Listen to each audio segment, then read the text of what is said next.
അപ്പോൾ എതിർക്കുന്നവരെ അടപ്പിക്കുക. കോളേജ് അധികൃതർ ഇപ്പോഴും ചെയ്തുകൊണ്ടിരിക്കുക, ഇപ്പോഴും ഭീഷണിപ്പെടുത്തിക്കൊണ്ടിരിക്കുക.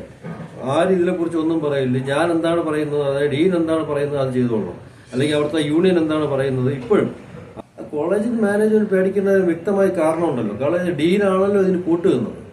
ആദ്യത്തെ ഡീനാണ് ഇതിന് കൂട്ടുന്നത്. ഈ റാഗ് ചെയ്യുമെന്ന് പറയാൻ പറ്റില്ല. ഈ ക്രൂര മർദ്ദനം നടന്നുകൊണ്ടിരിക്കുമ്പോൾ ഡീന് കണ്ടുകൊണ്ട് പോയി അങ്ങോട്ടും ഇങ്ങോട്ടും പോകുമ്പോൾ കാണുക 3 ദിവസം വരാം. ഈ അസിസ്റ്റന്റ് വാർഡൻ കാന്തനാഥൻ കണ്ടുകൊണ്ട് പോയിരിക്കുക. എല്ലാവരും കണ്ടുകൊണ്ട് പോകാൻ ഈ സംഭവം നടക്കുന്നത്. പക്ഷേ ഈ സിദ്ധാർത്ഥിന്റെ മരണം പുറത്ത് പറഞ്ഞ നോർത്ത് ഇന്ത്യൻ വിദ്യാർത്ഥിയും കേരളത്തിലുള്ള വിദ്യാർത്ഥിയും കോളേജിന് പുറത്താക്കിയ വിവരം പുറത്തു വരുന്നുണ്ട്.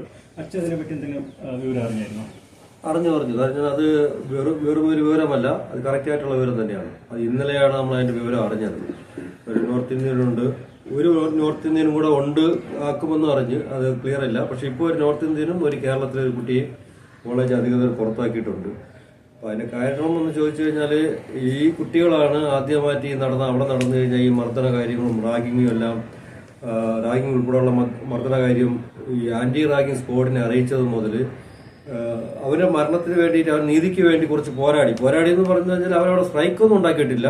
അത് ചെയ്യാനുള്ള അധികാരം അവർ കൊടുത്തിട്ടില്ല. അവർക്ക് കിട്ടിയ ഒരു വിവരങ്ങൾ അവർക്ക് പാസ് ചെയ്തുകൊണ്ടിരുന്ന അവരാ. അതായത് സിദ്ധാർത്ഥിന് വേണ്ടിയിട്ട് എന്തെങ്കിലും ചെയ്യണം എന്ന് വിചാരിച്ചുകൊണ്ടിരുന്ന ആ കുട്ടികളാണ്. പക്ഷേ ഇന്നലെ വിദഗ്ധമായിട്ട് ആ കോളേജ് അധികൃതർ അറിഞ്ഞിട്ട് ഈ 2 കുട്ടികളെ 1 വർഷത്തേക്ക് സസ്പെൻഡ് ചെയ്തിരിക്കുക. ഒരാൾ നോർത്ത് ഇന്ത്യയിലാണ് കുട്ടി. നോർത്ത് ഇന്ത്യ അങ്ങ് വടക്കേ ഇന്ത്യയിൽ അങ്ങ് അറ്റത്താണ്. അപ്പോൾ ഇവർക്കറിയാം അവനെ സസ്പെൻഡ് ചെയ്ത് 1 വർഷത്തേക്ക് മാറ്റിക്കഴിഞ്ഞാൽ ഇപ്പോൾ ഒരു CBI വരികയോ എന്തെങ്കിലും വരികയാണെങ്കിൽ ഒരു ചോദ്യം ചെയ്യാനോ അങ്ങറ്റം വരെ പോവുകയോ അല്ലെങ്കിൽ ചിലപ്പോൾ കണ്ടുപിടിക്കാൻ പറ്റില്ല. അതുകൊണ്ട് തന്നെയാണ് അവർ സസ്പെൻഡ് ചെയ്തത്. അത് എതിർക്കുന്നവരെ അടപ്പിക്കുക. അതാണ് കോളേജ് അധികൃതർ ചെയ്തുകൊണ്ടിരിക്കുന്നത്. നമുക്ക് ആ ഡീനിന്റെ ആ പ്രസംഗം കേൾക്കുമ്പോൾ തന്നെ നമുക്കറിയാം. അനുശോചന സമ്മേളനം വിളിച്ചിട്ട് ഡീന് പറഞ്ഞത് അനുശോചനമല്ല പറഞ്ഞത്. നടന്ന സംഭവം ആരുണ്ടോ പറയരുത്, എല്ലാം ഇത് വെച്ച് മതിയാക്കിക്കോളണം, ആക്സിഡന്റ് ആണെന്നേ പറയാവൂ. അത് കൃത്യമായിട്ടുള്ള ഒരു വീഡിയോ ഉൾപ്പെടെ ഉണ്ടായിരുന്നു. വീഡിയോ ഉൾപ്പെടെ അത് നമ്മൾ കള്ളം പറയണമല്ലോ.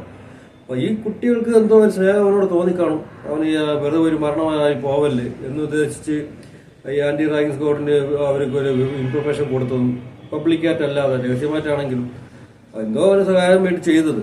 അപ്പൊ കോളേജ് അധികൃതരെ അറിഞ്ഞിട്ട് അവരെ ഇന്നലെ ഉച്ചയോടുകൂടിയാണ് തോന്നുന്നത്, മെനിയാന്നോ 2 കുട്ടികളെ 1 വർഷത്തേക്ക് സസ്പെൻഡ് ചെയ്തിരിക്കുക. സസ്പെൻഷന് ചിലപ്പോൾ അവർ കാരണങ്ങൾ വേറെ പറയായിരിക്കും, ഈ കാരണങ്ങളായിരിക്കില്ല. ചിലപ്പം ഇനി പറഞ്ഞ ന്യൂസ് എന്തോ അവർ പഠിച്ചിട്ടില്ലാന്നോ അല്ലെങ്കിൽ ഹാജരില്ലാന്നോ എന്നൊക്കെ പറഞ്ഞിട്ടായിരിക്കും ആക്കുന്നത്. പക്ഷെ വളരെ വ്യക്തമാണ് ഇതിന് വേണ്ടിയിട്ട് അവനെതിരെ ശബ്ദിച്ചു, അല്ല അവന് വേണ്ടിയിട്ട് ശബ്ദിച്ചതുകൊണ്ടാണ്. അപ്പോൾ കുട്ടികൾ ഗവർണർക്കും അതിന്റെ ഇത് കൊടുത്തിട്ടുണ്ട്, അതിന്റെ ഹർജി കൊടുത്തിട്ടുണ്ടെന്നാണ് ഞാൻ അറിഞ്ഞത്. ഗവർണർ കൊടുത്തിട്ടുണ്ട്. എന്തിനാണ് സസ്പെൻഡ് ചെയ്യുന്നത് അറിയില്ല.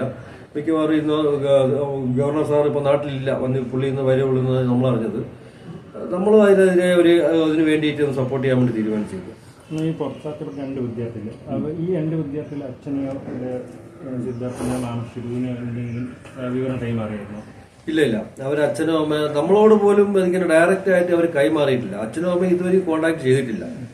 ഈ കുട്ടികൾ നമുക്ക് നേരിട്ട് വിവരം തരുന്നേക്കാളും അവര് അവന്റെ ഈ പറയുന്ന ആന്റി റാഗിങ് സ്ക്വാഡിനും അവർക്കും എല്ലാവർക്കും വിവരം കൊടുത്ത് അവന് വേണ്ടിയിട്ടൊന്ന് സംസാരിച്ചു. അവന് വേണ്ടി സംസാരിച്ചു. അതാണ് ഏറ്റവും വലിയ തെറ്റ് അവർ ചെയ്തത്. ആ കോളേജിൽ നടക്കുന്ന കൊള്ളരുതായ്മകൾ അതൊക്കെ ബാക്കി കാര്യങ്ങളും അവർ പറഞ്ഞു. അപ്പൊ എതിർക്കുന്നവരെ അടപ്പിക്കുക. കോളേജ് അധികൃതർ ഇപ്പോഴും ചെയ്തുകൊണ്ടിരിക്കുക, ഇപ്പോഴും ഭീഷണിപ്പെടുത്തിക്കൊണ്ടിരിക്കുക. ആരും ഇതിനെക്കുറിച്ച് ഒന്നും പറയില്ല. ഞാൻ എന്താണ് പറയുന്നത്, അതായത് ഡീൻ എന്താണ് പറയുന്നത് അത് ചെയ്തോളണം, അല്ലെങ്കിൽ അവിടുത്തെ യൂണിയൻ എന്താണ് പറയുന്നത്. ഇപ്പോഴും ആ യൂണിയൻകാരെല്ലാവരും പ്രധാനപ്പെട്ട ആൾക്കാരെല്ലാവരും ഇപ്പോൾ ജയിലിനകത്താണെങ്കിൽ പോലും ഇപ്പോഴും കൺട്രോൾ ചെയ്തുകൊണ്ടിരിക്കുന്നത് അവിടുത്തെ യൂണിയനാണ്. അവരെന്തു പറയുന്നു അത് ചെയ്തോളണം. ഇല്ലെങ്കിൽ അവർക്ക് കോളേജിൽ പഠിക്കാൻ പറ്റില്ല. ഹോസ്റ്റലിലും ഇതിനപ്പുറമുള്ള ക്രൂരത അവർക്ക് അനുഭവിക്കേണ്ടി വരും. അതുകൊണ്ട് ഞാനിപ്പോൾ അറിഞ്ഞത് ആ കുട്ടികൾ ഹോസ്റ്റലിൽ നിന്ന് പേടിച്ച് പുറത്തങ്ങോട്ട് താമസിക്കുന്നതാണ് ഞാൻ അറിഞ്ഞത്. ശരിയാണോ എന്നറിയില്ല. അങ്ങനെ തന്നെ ആയിരിക്കണം. കാരണം അവിടെ താമസിച്ചു കഴിഞ്ഞാൽ അവിടെയുള്ള ഈ ഗുണ്ടകൾ അവരെ കൊന്നുകളയുന്ന കുട്ടികൾക്ക് നല്ല പേടിയുണ്ട്. സിദ്ധാർത്ഥ് മരിച്ചിട്ട് ഇന്നലെ 1 മാസം കഴിയാണ്. ആ ഒരു ദിവസം തന്നെ ഈ 2 വിദ്യാർത്ഥികളെ പുറത്താക്കിയിട്ടുണ്ട്. അപ്പൊ എന്തുകൊണ്ടാണ് കോളേജിന്റെ മാനേജ്മെന്റ് ഈ മരണത്തിന് പേടിക്കുന്നത്? കോളേജിൽ മാനേജ്മെന്റ് പേടിക്കുന്ന വ്യക്തമായ കാരണമുണ്ടല്ലോ. കോളേജ് ഡീനാണല്ലോ ഇതിന് കൂട്ടുന്നത്. ആദ്യത്തെ ഡീനാണ് ഇതിന് കൂട്ടുന്നത്. ഈ റാഗ് ചെയ്യുമെന്ന് പറയാൻ പറ്റില്ല. ഈ ക്രൂര മർദ്ദനം നടന്നുകൊണ്ടിരിക്കുമ്പോൾ ഡീന് കണ്ടുകൊണ്ട് പോയി അങ്ങോട്ടും ഇങ്ങോട്ടും പോകുമ്പോൾ കാണുക 3 ദിവസം വരാം. ഈ അസിസ്റ്റന്റ് വാർഡൻ കാന്തനാഥൻ കണ്ടുകൊണ്ട് പോയിരിക്കുക. എല്ലാവരും കണ്ടുകൊണ്ട് പോകാൻ ഈ സംഭവം നടക്കുന്നത്. പക്ഷെ അവർ വിചാരിച്ചില്ല ഇങ്ങനെ കൊന്നുകളയുമെന്ന്. അതായിരിക്കണം, എനിക്കറിയില്ല. അവർക്കെല്ലാം വ്യക്തമായിട്ട് അറിയാം, എല്ലാ കുട്ടികൾക്കും അറിയാം. അതുകൊണ്ട് സംഭവം ഒരു കൊലപാതകത്തിലോട്ടങ്ങ് പോയപ്പോഴാണ് ഇവരെല്ലാവരും പേടിച്ചു പോയത്. ഡീനും വന്നിട്ട് കൊലപാതകം കഴിഞ്ഞു, അഴിച്ചിറക്കി എല്ലാം കഴിഞ്ഞ് ഡീനാണ് കൊണ്ടുപോയതെന്ന് അത് എല്ലാ കുട്ടികൾക്കും അറിയാമെന്നുള്ളത് ഡീനും അറിയാം, എല്ലാ പേർക്കും അറിയാം. ചിലപ്പോൾ ചാൻസ് വന്നു കഴിഞ്ഞാൽ ഏതെങ്കിലും കുട്ടികളങ്ങ് പറയും. അതുകൊണ്ട് തന്നെയാണ് ഇവരെല്ലാവരും പേടിക്കുന്നത്. ഇതിനെതിരെ ആരെങ്കിലും ഒരു ശബ്ദം ഉയർത്തിയാൽ ഇപ്പൊ 2 കുട്ടികളെ സസ്പെൻഡ് ചെയ്തു. അപ്പോൾ എന്താണ്, സ്വാഭാവികമായിട്ട് ബാക്കി കുട്ടികൾക്ക് പേടിയുണ്ടാവും. അയ്യോ ഇതിനെതിരെ എന്തെങ്കിലും പറഞ്ഞു കഴിഞ്ഞാൽ ഇപ്പം പാവപ്പെട്ട കുട്ടികൾ 3-4 വർഷം വരെ പഠിച്ചെത്തി നിൽക്കുന്ന കുട്ടികളായിരിക്കും. അവർ വിചാരിക്കുക ഇനി ഞാൻ എന്തെങ്കിലും പറഞ്ഞാൽ എന്നെയും പുറത്താക്കും. അതാണ് എല്ലാവരെയും പേടി. അപ്പോൾ ഇതൊരു അവരൊരു സൂചനയാണ്, മിണ്ടിക്കഴിഞ്ഞാൽ പുറത്താണ്. അതുകൊണ്ട് ഇനി ആരും മിണ്ടില്ല. കാരണം വെച്ചാൽ CBI വന്ന് ചോദിക്കട്ടെ, ചോദിക്കുമ്പോൾ ചിലപ്പോൾ അതിൻ്റെ രീതിയിൽ പറയുമായിരിക്കും. ഇനി ആരും മിണ്ടില്ല. അത് മിണ്ടേണ്ട ഒരു സൂചന, അതിൻ്റെ ഒരു സൂചനയാണ് ഇപ്പോൾ കൊടുത്തത്. മിണ്ടിയാൽ പുറത്താണ്. കോളേജ് അധികൃതർ വളരെയേറെ പേടിക്കുന്നുണ്ട്. പ്രത്യേകിച്ച് അവരുടെ ഡീന്, അസിസ്റ്റന്റ് വാർഡിന്റെ ഭാര്യ വിനയ്, അവരെല്ലാവരും നല്ലോണം പേടിക്കുന്നുണ്ട്. പുറത്ത് വന്നു കഴിഞ്ഞാൽ ഇപ്പോൾ അവർക്ക് സസ്പെൻഷൻ മാത്രമല്ല, അത് ഡിസ്മിസലായിട്ട് തന്നെ പുറത്തു പോയിട്ട് അവർ വിചാരണ നേടേണ്ടി വരും. അത് ഉറപ്പാണ്, അവർക്കറിയാം. ഇപ്പൊ തന്നെ നേടേണ്ട സമയം കഴിഞ്ഞു.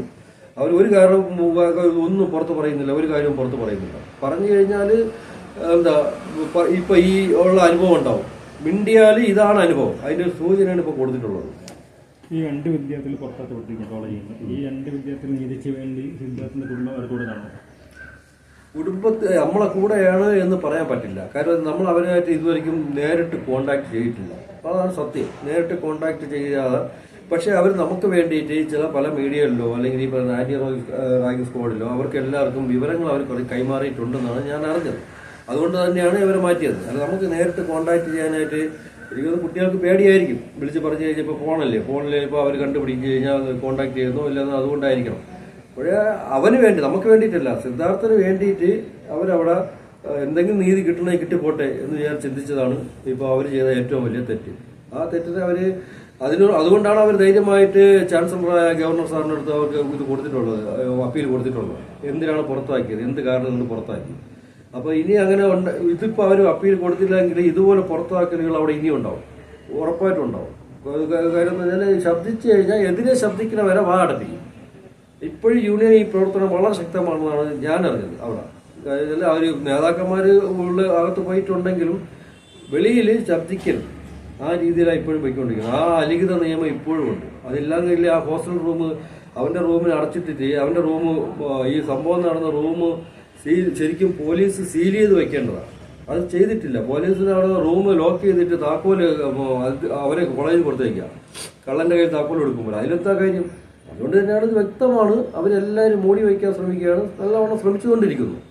ഇനിയും ഇത് സസ്പെൻഷൻ അവിടെ ഒരുപാട് കുട്ടികൾക്കുണ്ടാവും, ഉറപ്പാണ്. അതിനാൽ ഇതിനെതിരെ ഒന്ന് മിണ്ടിയോ അല്ലെങ്കിൽ കുറച്ച് മാറി നിന്ന് സംസാരിച്ചാൽ പോലും അവർക്കൊരു ഡൗട്ട് ഉണ്ടാവുന്ന കുട്ടിയെ അവരിങ്ങനെ സസ്പെൻഡ് ചെയ്തുകൊണ്ടിരിക്കും. പക്ഷെ അത് ഇനി അനുവദിച്ച് കൊടുക്കാൻ പറ്റില്ല. പ്രത്യേകിച്ച് ഡീനിന് ഇപ്പോഴും അവിടെ നല്ല സ്വാധീനം ഉണ്ടെന്ന് അറിയുന്നത്. ആ നാരായണൻ എന്ന് പറയുന്ന ഡീൻ, ആദ്യത്തെ ഡീന് ഇപ്പോഴും അവിടെ നല്ല രീതിയിൽ സ്വാധീനം ചെലുത്തുന്നു എന്നാണ് ഇപ്പോൾ നമുക്ക് അറിയാൻ പറ്റുന്നത്. അതുകൊണ്ടാണ് ഇതൊക്കെ സംഭവിച്ചുകൊണ്ടിരിക്കുന്നത്. പിന്നെ സസ്പെൻഡ് ചെയ്തത് ആരാണെന്ന് അറിയില്ല. ഇപ്പം പുതിയ ചാർജ് എടുത്ത ആരാണോ അതിനെക്കുറിച്ച് അറിയില്ല. കോളേജ് അധികൃതരാണ് ചെയ്തത്. അതിനെതിരെ നമുക്ക് പ്രതീക്ഷയുണ്ട്. ചാൻസലർ അത് വിശദീകരണം ചോദിക്കും, എന്തിനാണ് ചെയ്തത്. ഗവർണർ അദ്ദേഹത്തിന് നമുക്ക് വളരെയേറെ വിശ്വാസമുണ്ട്. അദ്ദേഹം അത്രയും ബോൾഡായ ആളുകൊണ്ടാണ് നമ്മൾ വിശ്വസിക്കുന്നത്. അതിനെതിരെ എന്തായാലും അദ്ദേഹം ചോദിക്കും.